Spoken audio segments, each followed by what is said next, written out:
I'm going to try to show you, rather unsuccessfully, what I'm wearing today. I wouldn't normally run around in something like this, but I've seen some other people out doing it, and these are not my usual leggings. These are my wool base layers from REI, and except for the inside seam, I might be able to pull it off.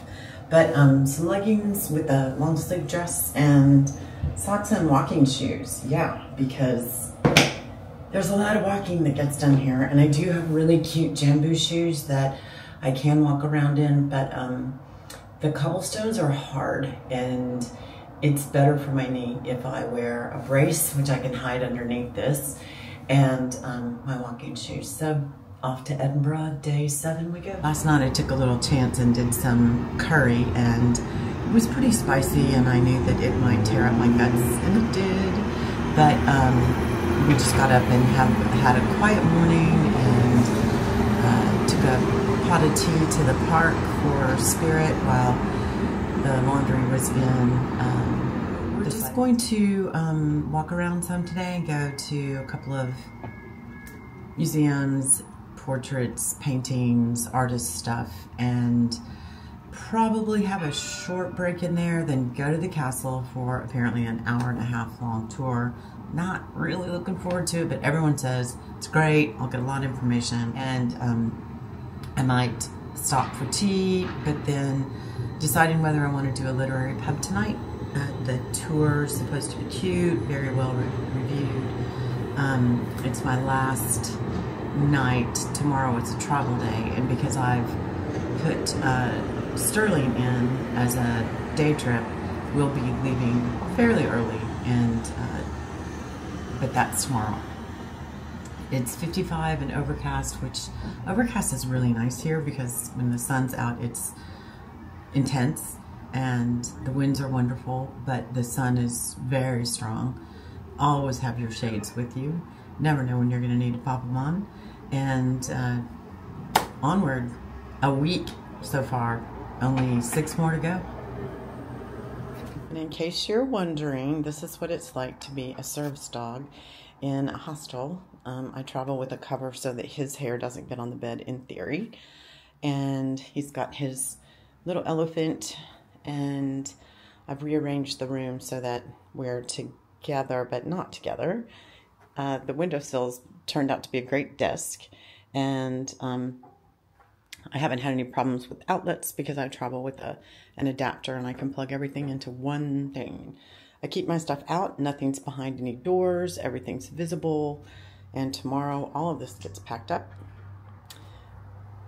While it does look like I'm travel planning there, I'm not actually. I just chuck things there and then pick up what I need for the day, because sometimes I take some of the equipment and other times I take other pieces, but they're all laid out there, and I plan my day for what I'm doing, what's going with me, which wrap I'm taking, and then out the door. So it's Monday the 20th, and adventures in Edinburgh. I fell, broke my fall with my wrist and injured it a bit, might just be sprained, but we were at the dog park and Spirit was playing with Blanco, and I backed up and tripped over a hedge, a little border that someone had grown, and the dog's owner is very kind and solicitous, and ultimately I gave in and said he could take me to the hospital because I said I would just catch the bus. I mean, he told me where to go. He's a doctor. He examined it, and he says he can't stay with me because he has students, which just slays me. How fortunate am I? So we've made it from the minor injuries unit, the MIU, to X-ray. And now we see what happens.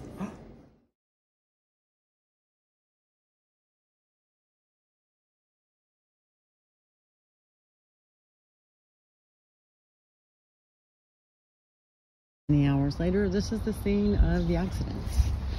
He was sitting at this bench and was on the phone, and the dogs were romping, and I backed up to get out of their way, and this is the little hedgerow that they've planted. That's a little wicket, and they are pussy willows, and they grow if you plant them just right. It's a very natural barrier for the trees. So that's what I tripped over right there. You have to go over there and see the... What do you see, Spirit? What do you see?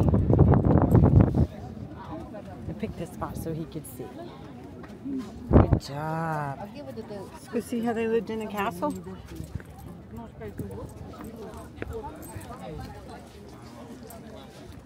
Excuse me.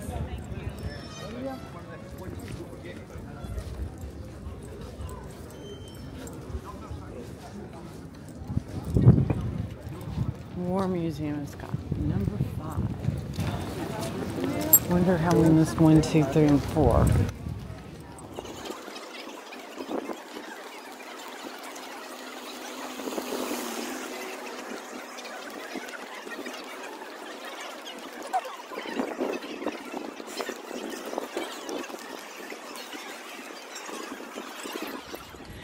It's gorgeous, but at the same time, it's full of people and information, and I'm done. Good afternoon. It's been a few hours since my wrist broke. Quickly seen and used my phone and caught a bus to get to the portrait gallery, though we were about 2 hours later than I planned. And I didn't get to enjoy it as much as I could have. I could easily spend an entire day in that place. Just disconnected from everything because there's so much information in every great portrait. I left there and I ended up walking and maybe catching a bus. Mainly, I think I walked to the castle for my 3 p.m. entry, and I was very busy. My arm was hurting. I had stopped at Boots to get some aspirin, misread the package and couldn't open the damn things. They were for microdosing aspirin for heart attacks or something, so I needed to take like 8. Took me hours to figure that out. But we did what we could at the castle, and honestly, I was just overwhelmed. The information is great, but it's an audio thing. It's not a person talking to you that you can see. There are people all around you. There's no, follow the dotted line map kind of thing. And we just enjoyed the weather and the space and a few of the very in-depth things that the audio guide had. And then we bounced, and as seems to be usual, my Google Maps says I need to calibrate my compass, but my compass is fine, so I don't know what it wants, and it sends me in the wrong direction. The little arrow points the wrong way. And so it takes me a bit to figure it out, get on the right side, and I caught a bus because it's not that it would take any longer to walk necessarily, like 3 minutes. It's just that I didn't want to walk. I wanted to try to elevate my arm, and it's really hard. I mean, I was putting it in my purse, which is putting weird strain on my elbow. Weather's fabulous. The skies are clear. In the shade, it's still, cool. You want to put a jacket on. But in the sun, it's a little warm.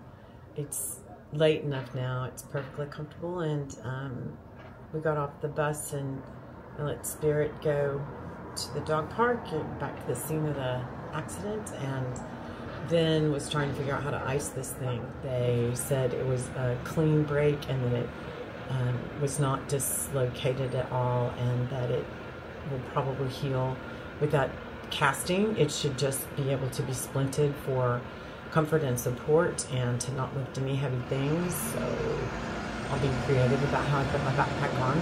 I usually put it on my right shoulder first, and I don't use my left hand to lift, so that's good. So they're saying that it doesn't need any further follow-up, and weirdly enough, I will now be healing my wrist for the entire duration of this trip. There's always the option to call quits if it is interfering with my activities too much. I'm gonna give it 24, 48 hours. We're supposed to leave tomorrow and go to a day trip to Stirling Castle. We'll see how I feel.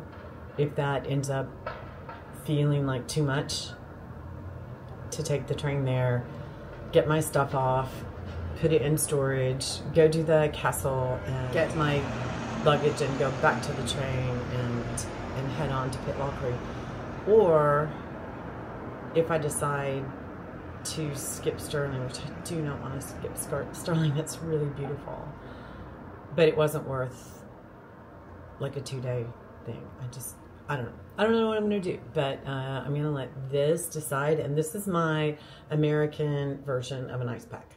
I got a small plastic zip bag from my toiletries kit that holds my earrings. And I asked the bar for some ice. I put some vet wrap to protect my skin, then the bag of ice, and then a wool sock. I tried to put the ice in the sock, but it turns out it takes 2 hands to do that, and this hand doesn't want to push. Twisting motions or pushing are very uncomfortable.